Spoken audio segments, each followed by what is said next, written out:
Muy buenos días, José Elías, y buenos días al público que siempre te escucha. Ahora, licenciado, de rigor, su comentario sobre el fallecimiento de la juez del Tribunal Supremo de Estados Unidos, Ruth Bader Ginsburg, y lo que eso ahora supone en muchas dimensiones de lo que puede ser el balance ideológico del Tribunal Supremo de aquí en adelante. Vamos a comentar sobre esto. Sí, de más está decir que es una gran pena, ¿verdad?, que haya fallecido una pilar de los derechos civiles y humanos en los Estados Unidos en unos tiempos tan difíciles que se está viviendo, donde ha habido un recrudecimiento no solamente de la desigualdad económica, sino de la desigualdad política y social.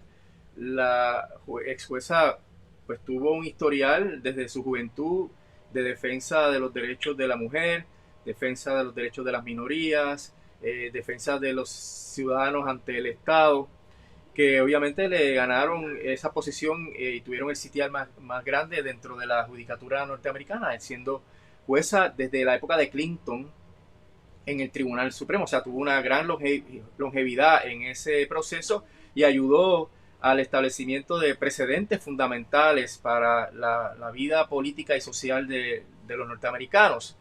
Ahora, la lucha que se va a dar con la confirmación de una nueva persona, ¿verdad?, que ocupe su posición, va a ser crucial para determinar el balance ideológico del tribunal. Evidentemente, Trump va a nombrar una persona conservadora, pero el hecho de que sea conservadora no implica necesariamente que esa persona va a votar consistentemente con posiciones extremistas que vayan a ir desmantelando el aparato de derechos civiles que la juez Ginsburg ayudó a forjar.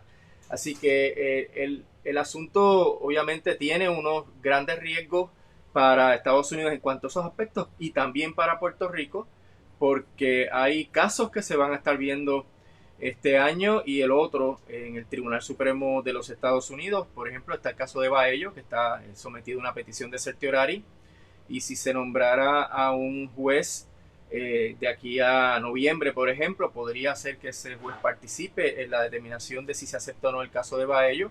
Y hay otros casos de la misma naturaleza que están, casos relacionados a la ley promesa, donde una persona conservadora podría tener un impacto significativo. Pero quiero decir, obviamente, que hay factores de control para que la persona nombrada pues se mantenga dentro de la institucionalidad del andamiaje jurídico de derechos civiles de Estados Unidos, porque está el precedente, José Elías, que hay que gran medida respetar por los tribunales, y ya están los precedentes más significativos en relación a los derechos de la mujer, derechos de las comunidades gay, derechos al matrimonio gay, etcétera, que es difícil que la entrada de un nuevo juez permita al tribunal revisar esas cosas, porque son decisiones que, aunque se tomaron por el margen de un voto, la mayoría de ellas, es difícil a la luz de ya el reconocimiento de que esos derechos son importantes, que vaya a haber un cambio inmediato en esas posturas. El tribunal siempre trata de mantener una institucionalidad.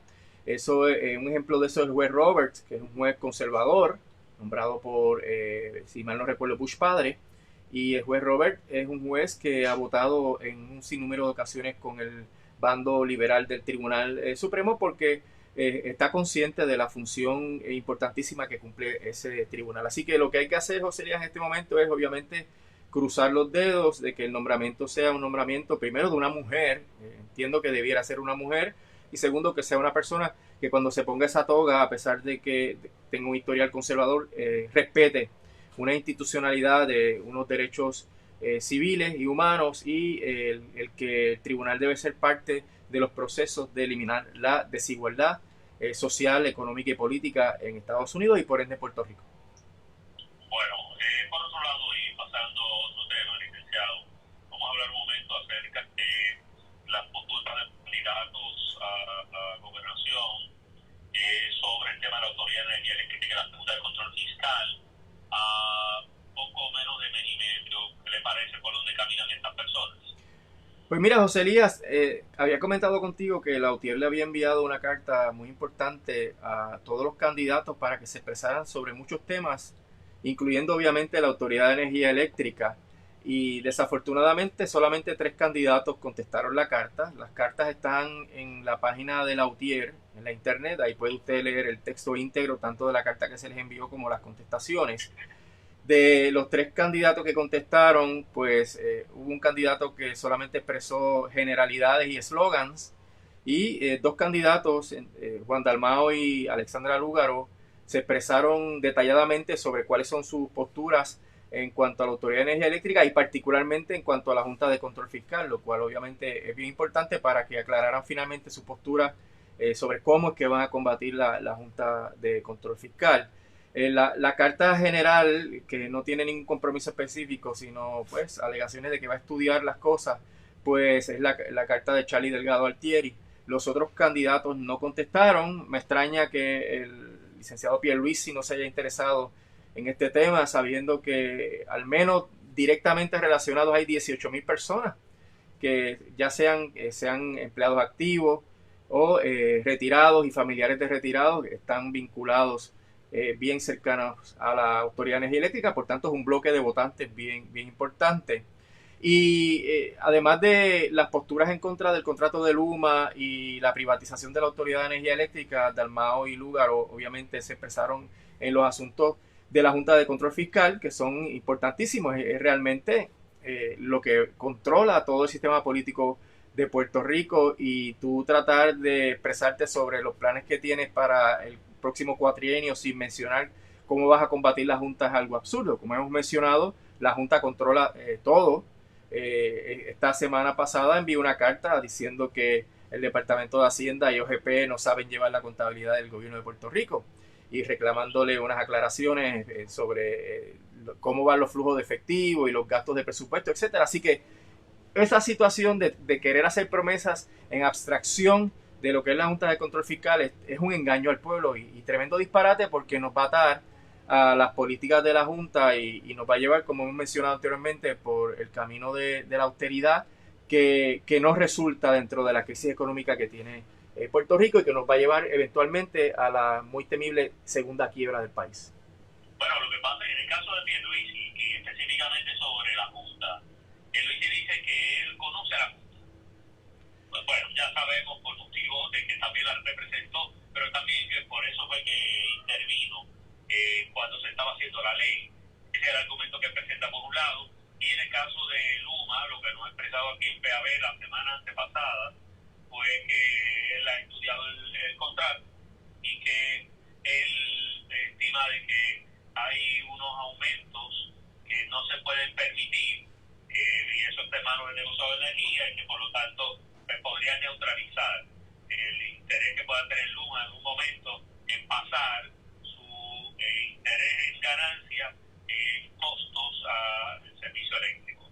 Esa básicamente fue la respuesta que nos dio sobre los temas, licenciado. Y sobre la Junta, él se reafirmó ante todo el pueblo de Puerto Rico en el pasado debate, ¿verdad?, que él va a colaborar y que él se siente orgulloso de que se haya aprobado esa ley con todas las consecuencias. Nadie entiende en su sano juicio que la Junta ha sido beneficiosa o ha traído beneficio para Puerto Rico. Y esa postura es bien preocupante y a mi juicio lo descarta totalmente, porque la crisis económica, social y política, la subordinación particularmente política que sufre Puerto Rico por la Junta de Control Fiscal, no le va a permitir gobernar en primera instancia, y segundo nos va a someter a este trámite de la ley promesa por tal vez 7, 8, 10 años adicionales, lo cual es totalmente sostenible, porque la postura de colaborar con la Junta para que la Junta se vaya es falsa, porque la crisis económica no va a permitir presupuestos balanceados, porque las promesas que hace la Junta son exageradas y nos van a limitar en dinero que son necesarios para cubrir los servicios esenciales, y esto va a seguir deteriorando la situación económica del país, y la Junta no va a salir. Por los criterios que establece la ley es imposible. La propia Junta proyecta déficit económico a mediados de esta década y de ahí en adelante, por lo cual no van a poder cumplir. Así que esa estrategia es falsa, totalmente equivocada, y lo que permite obviamente es el despilfarro constante de fondos públicos mediante una operación de una Junta y sus consultores que no nos ha llevado a ningún resultado positivo, José Luis. Así que Pierluisi, con todas esas expresiones a mi juicio, no presenta las posturas necesarias para sacar a Puerto Rico de este atolladero. Bueno, y en el caso de Charlie Delgado y la Autoridad de Energía Eléctrica, es designó un comité para que haga la evaluación del contrato de Luma. Entre ellos hay un exdirector de la autoridad, hay un exdirigente sindical, entre otras personas que están ahí haciendo esa evaluación. ¿Qué uno puede, o qué esperanza si alguno usted daba a personas como usted, el que el candidato del Partido Popular haya designado un comité para que bregue con eso y emita sus recomendaciones? Bueno, yo estoy seguro que ese comité, por su composición, cuenta con las personas con el expertise para hacer la evaluación, que sin duda, a mi juicio, va a coincidir con la evaluación que hicimos nosotros sobre cómo ese contrato es leonino. El problema es que ese comité puede hacer una recomendación y el candidato no seguirla, ¿verdad? Ahí es que viene la importancia de haberse puesto por escrito en la carta diciendo que iba a cancelar el contrato, y esa expresión concreta no existe. Es un paso intermedio, pero a mi juicio no garantiza que vaya a haber una acción contundente en cuanto a la efectividad del contrato, y entonces estaríamos pagando las consecuencias como pagamos con la compañía de aguas en la autoridad de acueductos, con Ondeo, etcétera, que se tuvieron resultados catastróficos en la administración de esas dos corporaciones públicas, porque tienen que servirle al interés público, tienen que rendir un servicio esencial, y un servicio esencial no se puede privatizar, José Lía. Bueno, por otro lado, licenciado, quería hablar con usted unos minutos sobre el anuncio que se hizo la semana pasada, cierre la semana pasada, de la cantidad multibillonaria de fondos federales para el tema de la reconstrucción en Puerto Rico al cumplirse 3 años del huracán, 13.000 millones de dólares. Y yo recuerdo que en octubre del 2017 el número era 94.000 millones de dólares. Bueno, parece que 3 años después, muy poco tiempo antes de los comicios, nos volvemos a encontrar con otra promesa de esta. Y la frustración de que ese dinero no fluye, no se desembolsa. ¿Su comentario sobre eso? Bueno, José, dos preocupaciones principales, ¿verdad? Número uno, esto parece ser un anuncio coyuntural por las elecciones de noviembre. Fíjate que yo me tomé la molestia de mirar la grabación del anuncio por parte del presidente Trump, y él hace el anuncio en el primer párrafo, y del segundo párrafo en adelante lo que hace es decir lo malo que Biden con Puerto Rico, lo malo que ha sido con Puerto Rico y lo grandioso que es él con Puerto Rico, y que ha sido el mejor presidente en la manera que ha tratado a Puerto Rico. Así que no queda duda de que es un anuncio electorero, y es un anuncio similar a todos los anuncios que se han hecho desde el huracán María, de los terremotos. Se anuncian cifras de decenas de miles de millones de dólares y no llega el dinero. Lo mismo ocurre, parte de ese dinero es para educación, y el secretario de Educación dice que no está completo el plan de reconstrucción de las escuelas, así que imagínate cuándo esos fondos se van a hacer efectivos. La otra preocupación que tengo es que ese dinero, si eventualmente llega y no se cancela como debe ser el contrato de Luma, sería Luma quien estaría administrando ese dinero y repartiéndoselo a sus compañías afiliadas, que eso está expreso en el contrato, está claro eso, y también en el website de esas compañías Acto y Quanta que han anunciado con bombos y platillos que van a participar en la reconstrucción del país. Así que no va a haber inversión. Es falso lo que dice el director interino de la Autoridad de Energía Eléctrica, que va a haber ahora crecimiento económico. Es falso, porque ese dinero, si se lo dan a Quanto y a Actas, a Quantas y a Actos, perdón, es un dinero que se va a ir del país al otro día, como ocurre con todas estas ayudas que se utilizan para contratar compañías extranjeras. La gente que trabaja desde afuera, los materiales que se compran son de afuera, y si se paran en una esquinita a comprarse un sándwich, pues obviamente eso es lo único que dejan, y eso pues es una estrategia totalmente equivocada, porque dentro de nuestra relación colonial hay que establecer las estrategias para la contratación de compañías locales y para la adquisición de productos locales que permitan que la economía genere un poco de crecimiento económico con ese dinero. Así que no son unas noticias que uno pueda decir que ahora se resolvió el problema. Es parte de lo que ha ido ocurriendo, por ejemplo, con los fondos CBDG, José Lía, que todavía eso está esperando por ese dinero. Pero sí creo que el peso mayor para ese anuncio ha sido la cuestión político-partidista en Estados Unidos. Bueno, y en el caso de la reconstrucción del sistema eléctrico. Como eso fue la semana pasada, la gobernadora habló del tema. ¿Qué le parece el que a esta altura de luego se empiece otra vez a hablar de la construcción del sistema eléctrico? Bueno, es una necesidad que tenemos imperiosa, tenemos derecho a esos dineros, hemos hecho las contribuciones necesarias para que seamos acreedores de esos dineros, pero el tropiezo principal es en el trámite de ejecución. O sea, pueden haber asignado los dineros, pueden estar disponibles, pero ya ves que ni siquiera con los fondos para el coronavirus el gobierno ha tenido la agilidad suficiente para distribuirlos y por ende viene ese tropiezo de cómo es que se va a ejecutar lo que es necesario en el diseño de los proyectos, en la contratación, en la licitación de esos proyectos y en la ejecución final. Así que es todo una situación que a mi juicio no se ha superado y que augura que va a pasar mucho tiempo antes que uno empiece a ver los beneficios directos en la infraestructura de la autoridad. Bueno, antes de cerrar nuestro diálogo, quería hablar un momento sobre la composición de la Junta de Control Fiscal. Licenciado, ya estamos a más de la mitad del mes de septiembre. De hecho, a José Baldomero Pasión se va el 5 de octubre. Tengo entendido que esa es la fecha en la cual estaría yéndose. Y entonces no hay, por lo menos, salvo la información que hoy trasciende de que hay el interés de nombrar a personas para las vacantes que hay en la Junta. No hemos visto ningún otro movimiento más allá de los públicos. Pero ¿cómo va esto cambiando? Sí. ¿Cuál puede ser el escenario, licenciado, que podríamos tener que no haya ninguna designación de aquí al día en el cual José Baldomero Carrión se vaya como presidente de la Junta de Control Fiscal? Pues Peter Brown, el procónsul nombrado por Trump para supervisar al gobierno de Puerto Rico, dice que ese asunto está bastante adelantado.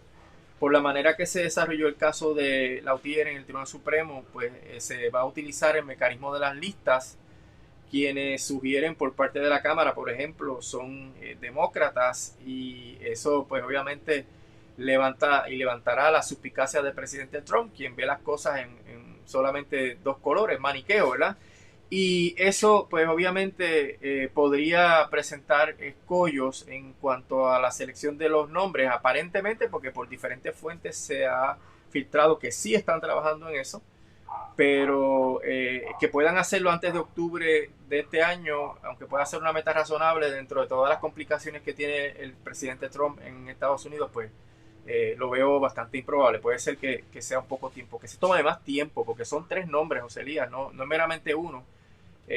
Y eso, pues, conseguir 3 candidatos que quieran meterse en una institución, una organización que está tan desprestigiada, pues eso puede ser difícil. Bueno, pero vamos a suponer que pase la fecha de la salida de José Carrión, entonces ya que no esté, ¿todavía hay quórum para que la Junta seguir votando? Sí, hay quórum. Tienen 4 miembros en este momento. No pueden radicar títulos 3 si se va Carrión, porque para un título 3, a radicar un caso nuevo, necesitan 5 votos. Así que podrían seguir operando en la inmensa mayoría de las actividades que ellos tienen como junta. Así que no veo ese problema, salvo que renuncie otro. Ahí, si renunciara otro, va a haber problemas entonces en la toma de decisiones, José Elías. Bueno, licenciado Manuel Riquelme, como siempre, agradecer la oportunidad que nos brinda comenzar aquí en Gabriel. Seguiremos hablando más adelante. Como no, José Elías, estamos a la orden y que pase buen día.